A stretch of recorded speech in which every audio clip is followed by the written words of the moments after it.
আরে হ্যাঁ রিয়া, আমি খাবার খেয়ে নিয়েছি আর বাস স্ট্যান্ডে বসে আছি। ঠিক আছে, সাবধানে এসো। আরে তুমি আমার চিন্তা করো না, এই নাও। কথা বলতে বলতে বাসও চলে এসেছে। আরে ইয়ার, আমার ব্যাগ থেকে এগুলো কি বের হচ্ছে? মনে হয় আমি ভুল করে ওই বাস স্ট্যান্ডে ছেলেটির ব্যাগ নিয়ে চলে এসেছি। সরি, আপনি কি আমার ব্যাগ নিয়ে ওই স্ট্যান্ডে আসতে পারবেন? চলো ঠিক আছে, আসছি। আরে ইয়ার, এত দেরি হয়ে গেছে কিন্তু ওই ছেলেটা এখনো আসেনি। আরে ওই তো, কিন্তু ওই দুটো ছেলের সাথে কি কথা বলছে এ পর্যন্ত তো আওয়াজই আসছে না।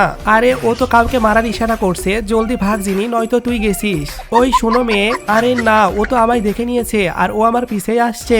এই সুটকেস তো ভারী লাগছে, এটা দিয়েই ওর গেম বাজিয়ে দিই।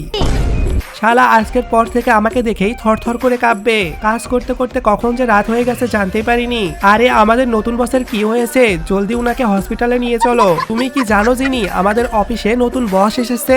আরে হ্যাঁ রিয়া, আমি শুনেছি উনি অনেক হ্যান্ডসাম আর দয়ালু। আমি তো গেছি কারণ ওই ছেলেটাই আমার বস, যাকে আমি পিটিয়েছিলাম। ও তাহলে এই মেয়েটা আমার অফিসেই কাজ করে, এখন আসবে মজা।